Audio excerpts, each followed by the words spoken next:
প্রিয় ওসমান হাদি, তোমাকে আমরা বিদায় দিতে আসি নাই এখানে।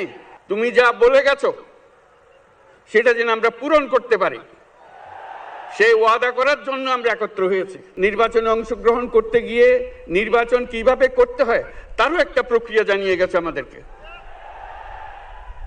সেই প্রক্রিয়া যেন আমরা সবাই মিলে গ্রহণ করি, যে কিভাবে প্রচারণা কার্য চালাতে হয়, কিভাবে মানুষের কাছে যেতে হয়, কিভাবে মানুষকে কষ্ট না দিয়ে তার বক্তব্য প্রকাশ করতে হয়, কিভাবে বিনীতভাবে মানুষের কাছে আসতে হয়, সবকিছু তুমি শিক্ষা দিয়ে গেছো।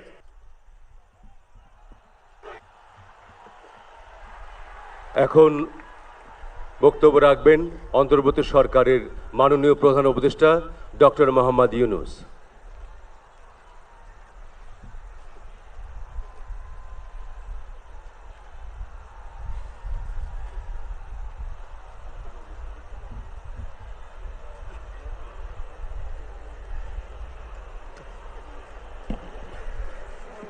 আসসালামু আলাইকুম।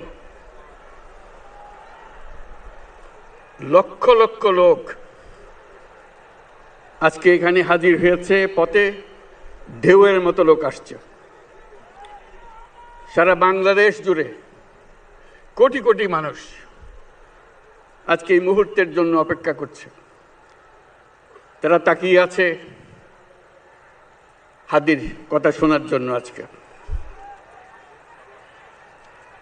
বিদেশে যারা আছে বাংলাদেশি, এই মুহূর্তে তারাও হাদির কথা জানতে চায়। প্রিয় ওসমান হাদি,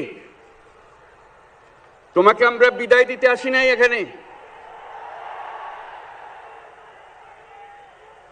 তুমি আমাদের বুকের ভেতরে আছো এবং চিরদিন বাংলাদেশ যতদিন আছে তুমি সকল বাংলাদেশির বুকের মধ্যে থাকবে। এটা কেউ সরাতে পারবে না। আমরা আজকে তোমাকে প্রিয় হাদি বিদায় দিতে আসিনি। আমরা তোমার কাছে আমরা ওয়াদা করতে এসেছি। তুমি যা বলে গেছো সেটা যেন আমরা পূরণ করতে পারি, সেই ওয়াদা করার জন্য আমরা একত্র হয়েছি। সেই ওয়াদা শুধু আমরা নয়, পুরুষানুক্রমে বাংলাদেশের সব মানুষ পূরণ করবে। সেই ওয়াদা করার জন্যই আমরা তোমার কাছে আজকে এসেছি, সবাই মিলে যে যেখানে আছি।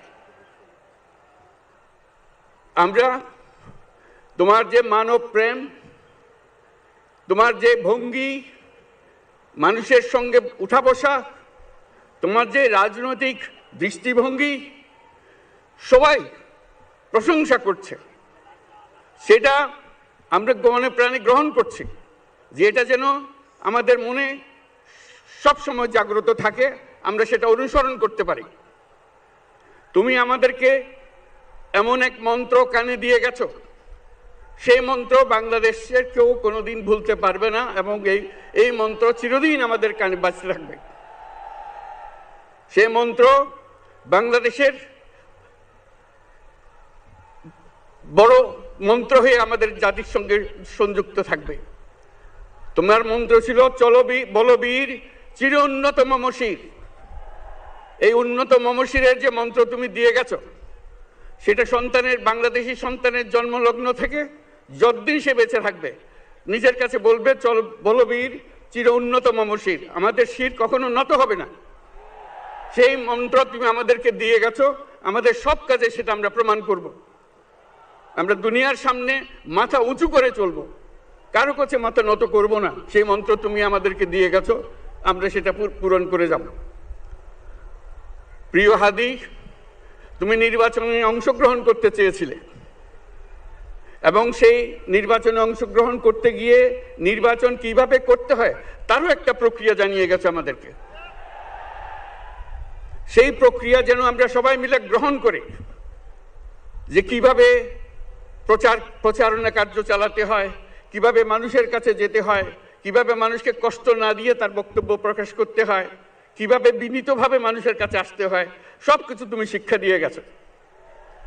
আমরা এই শিক্ষা গ্রহণ করলাম আমরা এই শিক্ষা চালু করতে চাই। আমরা সবাই আমাদের জীবনে আমাদের রাজনীতিকে এই পর্যায়ে নিয়ে আসতে চাই, যাতে হাদি আমাদের জীবনে স্পষ্টভাবে জাগ্রত থাকে। হাদি, তুমি হারিয়ে যাবে না, তুমি কোনোদিন কেউ তোমাকে ভুলতে পারবে না। তুমি যুগ যুগ ধরে আমাদের সঙ্গে থাকবে, আমাদেরকে তোমার মন্ত্র পুনঃ পুনঃ মনে করিয়ে দেবে, আমরা তোমাকে মনে করিয়ে দেব চলবীর অন্যতম মশির। আমরা সেই মন্ত্র নিয়ে আজকে সামনের পথে এগিয়ে যাব। তোমাকে আমাদের সবার পক্ষ থেকে তোমার সঙ্গে ওয়াদা করলাম, আজকে তোমাকে আল্লাহর হাতে আমানত রেখে গেলাম। আমরা সব সময় তোমার কথা স্মরণ রেখে জাতির অগ্রগতির পথে চলতে থাকব। ধন্যবাদ সবাইকে।